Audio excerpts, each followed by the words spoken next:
오늘은 우피치 미술관의 6번째 영상으로 라파엘로 그림을 위주로 해서 소개를 하겠습니다. 이 우피치 미술관에는 방울새와 성모 마리아라고 하는 작품, 세레자 요한, 산 조바니노라고 하는 작품을 소개를 하고요. 초상화로는 아뇰로 도니라고 하는 작품, 그의 아내와 함께 작품이 남아있는데요. 비교적 우리에게 많이 알려진 유명한 작품들 같이 이 라파엘로의 작품을 소개를 하겠습니다. 이 방울새와 성모 마리아 이 작품은 라파엘로가 피렌체에 머무는 동안에 그렸고요. 그는 피렌체의 위대한 대가들을 연구하고 있을 때 이 그림을 그렸을 때 라파엘로는 아주 중요한 시기였습니다. 바사리 전기에서는 이 그림은 1506년 2월 23일에 날짜까지 정확하게 기록을 했네요. 산드라 디 마테오 카니지아니의 결혼식을 위해서 그에게 의뢰를 받고 그린 그림이고요. 목판에 그린 이 라파엘로 그림은 17개의 조각으로 부서져 버렸다고 합니다. 하나하나 부서진 것들을 조합해서 10년이 넘는 복원 작업 끝에 2008년도에 다시 복원을 해서 이 많은 관람객들이 아주 넋을 놓고 보는 작품이죠. 꼭 일주일 전에 또 어제 오늘 그린 그림 같잖아요. 라파엘로 그림을 보고 있으면 아주 그 라파엘로 성품이 또 이렇게 묻어 나오는데 이제 훈훈하고 후덕하고 또 부드럽고 우아하고, 라파엘로는 피렌체에 머무는 동안에 이 성모자라는 제목으로 그림을 많이 그렸고요. 작은 사이즈의 성모자상을 그렸던 거죠. 소규모의 작품은 이제 큰 대작보다는 훨씬 빨리 그릴 수 있을 거 아니에요.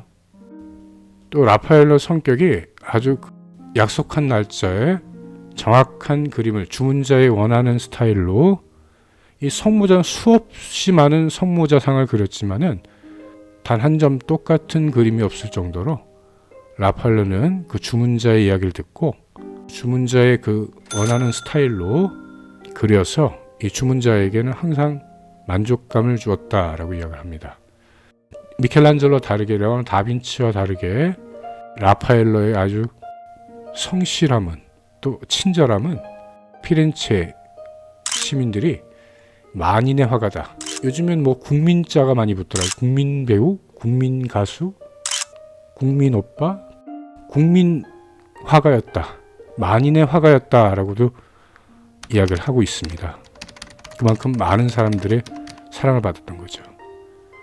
교황 율리우스 2세도 라파엘로가 더 이쁠 수밖에 없었던 게 먼저 왔던 미켈란젤로는 얼굴도 괴팍하게 생겼지, 또 성격도 아주 괴팍하지. 뭐라고 얘기하면 잔소리한다고 대들고. 이때 라파엘로는 사실 율리우스 2세의 마음에 아주 쏙 들었을 거예요. 이 라파엘로가 이제 피렌체에 4년간 머물면서 그는 미켈란젤로의 작품에서는 인체 해부학에 대한 지식을 배웠고요. 다빈치로부터는 이 간결한 피라미드 구조와 함께 이 효과적인 빛의 사용, 세레자 요한 이 그림을 보면 레오나르도 다빈치의 그런 명암법이나 이 빛의 효과를 연구를 많이 했구나라는 것을 알 수가 있는데요. 부드러운 색조의 변화로 형태에 입체감을 주는 수프마또 기법을 익혔고요. 이를 통해서 아주 호소력이 짙은 이 고요하고 또 평온한 작품을 그려낼 수 있었습니다. 그래서 로마로 가기 전에 1504년에서 1508년까지 약 5년간 이 20살에 피렌체에 와서 25살까지 5년을 피렌체에 있으면서 당대에 이름난 거장이라고 하는 레오나르도 다빈치 큰형님의 좋은 점, 이 스펀지처럼 흡수를 해서 또 그대로 베껴서 내놓는 것이 아니고 특유의 그 온화하고 부드럽고 우아하고, 이 전문가들은 흔히들 그라치아라고들 이야기하는데요. 이 라파엘로의 작품을 보면은 좀 격이 있어 보이고 아주 굉장히 부드러워 보이고 또 인간미 있어 보이고 또 이 성모 마리아를 주제로 많은 그림을 그렸는데 아주 굉장히 따뜻해 보이고 그렇습니다. 르네상스의 근본 이념 하면은 지난 시간에 이 모두가 나체인, 모두가 평등하다라는 이야기, 이 휴머니즘이 바탕이 되어야 되죠. 그래서 중세 때는 신 중심의 신본주의에서 작품 안에 신이 중심이 되지 않고 사람이 중심이 되고 있다. 그래서 라파엘로는 이 성모상을 통해서 이 많은 그림들을 통해서 르네상스를 완성을 지은 사람이다. 라파엘로가 사망한 1520년, 이제 502년 됐네요. 이때 르네상스는 끝이 났다라고도 이야기를 합니다. 이 매너리즘 후에는 바로크로 연결이 되는데요. 이 상업적으로는 꽤 성공했던 또 이유가 이 피렌체, 토스카나 사람들은 문화적인 그런 예술적인 감각이 아주 굉장히 뛰어나서 지금도 보면 이 토스카나의 피렌체 사람들이 대단한 비평가다라고도 이야기하는데요. 그림 보는 수준들이 사람들이 생각하는 수준들이 다른 지역보다 더 높았을 거예요. 그래서 당시에 이름난 화가의 이런 큰 작품들을 구매하기 어려웠다. 비싸잖아요. 시간도 오래 걸리고. 이 소규모의 작은 그림들, 그래서 더 작은 사이즈의 성모상이나 초상화들을, 자신의 그 모습을 남기는 초상화들을 더 많이 그렸던 거죠.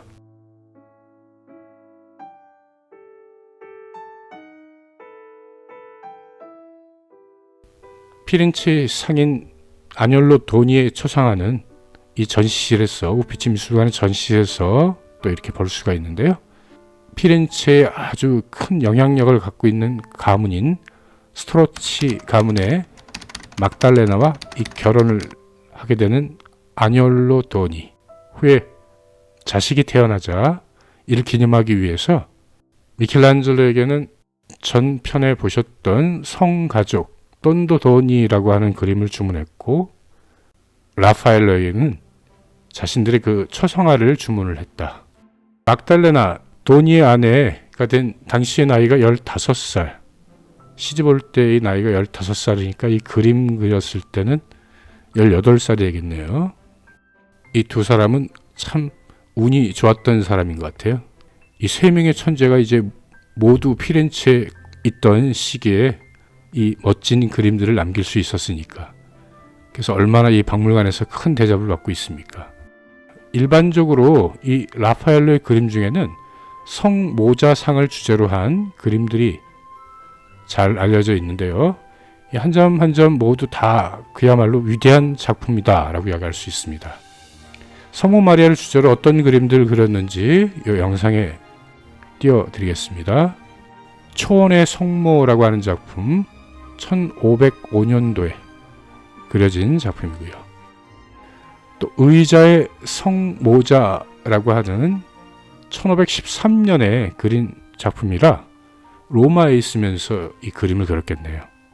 1508년에 교황 율리우스 2세의 불을 받아서 로마로 가서, 그래서 이제 25살에 로마에 가서 12년을 로마에서 생활을 한, 짧은 생을 살았지만은 아주 많은 그림들을, 그 생에 비해서 아주 많은 그림들을, 그런데 이 많은 사람들이 대공의 성모 이 작품을 으뜸으로 또 이야기하는 이유 중에 하나가 아주 간단합니다. 그의 그 성모자상, 대공의 성모자상은 참으로 명료하고 아름답다. 한마디로 명료하고 아름답다. 그의 작품들은 너무나 자연스러워 단숨에 그렸을 것으로 생각이 되지만 실은 이 같은 형상을 끌어내기 위해서 이 화가는 수많은 스케치를 거쳐야 한다고 하죠. 이 중에 이제 대공의 성모는 이 단순성의 조화가 극치를 이룬다. 이 작품에는 마리아와 예수 이외에는 아무도 등장하지 않습니다. 배경도 어둡게 처리가 되어 있잖아요. 다소곳이 고개를 아래로 숙인 듯한, 이 어둠 속으로 몰입되는 듯한, 이 다소곳이 고개를 숙인 성모 마리아를 보면 그 뒷배경 어둠 속으로 이 관람한 우리 관람객들이 이 몰입이 되는 듯한, 이 마리아의 얼굴, 이 자연스럽게 늘어뜨려진 옷자락, 이 옷자락 속에 쌓인 신체의 그 입체감, 아기 예수를 안고 있는 성모의 확고하고 애정어린 자세, 이 모든 것이 이 완벽한 균형의 효과를 보여줍니다. 약간만 변형이 돼도 그것이 이제 전체적인 균형이 깨트려질 것 같은, 그러나 이 구도에는 이 긴장감이라고는 전혀 보이지 않고, 이 자연스럽고 이 단순한 그림에서 풍겨 나오는 성스러움 앞에는 오히려 이 관람하는 우리는 숙연해집니다. 이 그림에는 다빈치로부터 이 스푸마토 기법을 배운 것을 활용했고요. 어둠 속으로 고요하게 신비로운 아름다움을 드러내고 있는 이 마리아의 윤곽선을 흐릿하게 처리하고 있는데요. 이 그림은 수없이 많은 세대를 거치면서, 이 500년이라는 시간이 거치면서 완결된 성모 마리아의 그림으로 간주되었고, 그 점에서 이 작품은 오히려 설명이 필요하지 않는, 이런 점에서 이것은 정말로 이해하기 쉬운 작품이라고 또 이야기할 수 있겠죠. 전문가가 아니더라도 이 관람객들이 아주 이해하기 쉬운 작품이다 라고 이야기할 수 있습니다.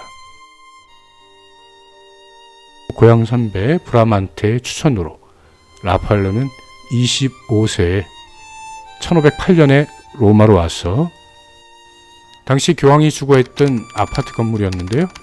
이 시틴 소송당과 아주 가까이 있는 그 서명의 방이다라고 하는 곳에 아테네 학파, 아테네 학당, 성사에 대한 토론, 이 콘스탄티누스 방이다라고 불리는 곳에는 십자가의 승리, 콘스탄티누스가 십자가를 앞세워서 막센티우스와의 그 밀비오라고 하는 다리에서의 전투 장면이죠. 이 보르고 화제의 방이다라고 불리우는, 엘레오노라라고 불리우는 바로 이 그림들을 4개의 방에 프레스쿠아를 그렸었죠. 그래서 라파엘로 하면은 이 아테네 학당 이 그림, 여기 주요 등장하는 인물들이 54명이나 되는데요.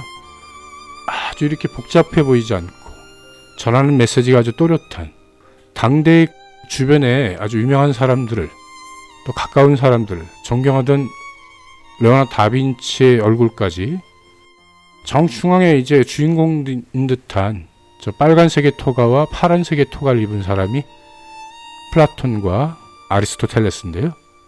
그 플라톤은 손가락을 하늘로 죽이고 있는데 진리는 하늘에 있다.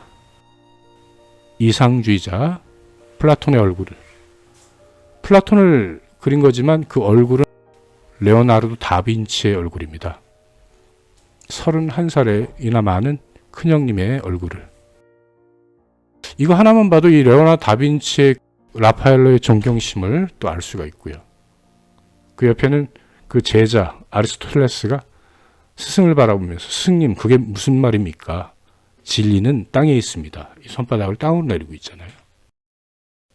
여기에 자신의 초상도 한쪽에 넣었는데, 우리를 관람객을 쳐다보고 있는 저 하얀 모자, 까만 모자, 이 오른쪽 끄트머리에 이 하얀 모자 라파엘로의 첫 번째 스승이었던 페루지노, 그 하얀 모자가 바로 이 그림을 그린 이 르네상스 이 미술의 종지부를 찍게 되는 라파엘로입니다. 제가 이탈리아 왔을 때는 리라를 썼습니다. 그래서 이 제일 큰 고액권 50만 리라짜리 고액권이 있었는데요. 그 고액권에 저 얼굴이 바로 돈에 들어가 있죠. 우리 뭐 만원짜리 세종대왕, 5만원짜리 심사임당, 5천원짜리는 이율곡 선생님이 계신가요? 또 1,000원짜리는 이황 선생님이 계시고, 아주 유명한 사람들을 돈에 넣었잖아요. 우리도 이 50만 리라짜리 고액권의 주인공 25만 원이나 하는 당시에 큰 돈이었죠. 제일 고액권에 바로 이 라파엘로를 넣었네요. 라파엘로 고향은 우르비노지만 라파엘로 시신은 로마에, 이 건축한 사람들은 로마에 오면 제일 보고 싶어하는 고대의 건축물을 대표하는 이 판테온 신전원에 라파엘 무덤이 있습니다. 이 라파엘로의 자화상을 보면 알 수 있듯이 아주 동안의 아이돌 스타, 연예인처럼 아주 잘생겼죠. 이 상당한 미남으로 이 당시에도 여성들의 인기가 아주 끊이지 않았다라고 이야기하는데요. 또 라파엘 또한 여색을 밝혔고 매우 밝혔다고 하고, 그래서 라파엘로는 여인의 초상화를 많이 그렸다. 성모상을 그리면서도 자기 사랑하는 여인의 얼굴을 집어넣었다. 가장 마르게리타를 그렸을 가능성이 높다고 평가하는 작품은 라 포르나리나인데요. 그녀의 왼쪽에는 약혼 반지가 껴져 있고 이 팔에 라파엘로 우르비노의 라파엘로라는 글씨가 또렷하게 새겨진 리본을 하고 있기 때문입니다. 그런데 라파엘로 사후에 제자들이 그 스승의 명예를 위해서 반지를 덧칠해 지워버리는 바람에 이 사실은 500년이 지난 2001년에서야 이 복원 과정에서 밝혀졌다라고 이야기합니다. 마르게리타 루티는 라파엘로가 사망 후에 수도원으로 들어갔다고 전해지고 있고요. 그 후의 일생은 기록이 없어서 확실하지 않지만 수도원에 들어가서 이 짧은 생애에도 불구하고 이 많은 작품의 의뢰를 받아 훌륭히 마무리 지었다. 르네상스의 절정을 이룬 화가답게 그의 그림은 이 르네상스 미술의 완성을 보여주고 있다고 하는데요. 이 단정한 선과 형태, 그리고 명료한 색상과 이 기품 있는 인물의 자세의 연출입니다. 이 배치와 구도의 최고점을 다다랐으며 이 르네상스 미술의 최고 덕목이자 서양 미술사에서 오랫동안 교과서처럼 여기는 우아한 아름다움, 이태리어로는 그라치아라고 하는데요. 그라찌에 말고요. 그라치아라고 해요. 그라치아의 아름다움, 이 그라치아의 원형을 만들었다. 이 로마, 바티칸뿐만 아니라 이 우피치 박물관뿐만이 아니라 루브르, 유럽에 있는 아주 큰 유명한 미술관에는 라파엘로 작품은 꼭 한두 작품씩들은 있게 돼 있는데요. 37살 이 짧은 생을 살았던 라파엘로는 이 많은 그림들을 남겨놓음으로써 인생은 짧고 예술은 길다. 이 돈이야 돌고 돌다가 써버리면 없어지는 거지만 이 예술 작품은 이렇게 남아 있잖아요. 제가 봤을 때는 다 비슷비슷해 갖고 다 닮아갖고 한 여자가 아닌가라는 저 나름대로 생각을 가져보는데요.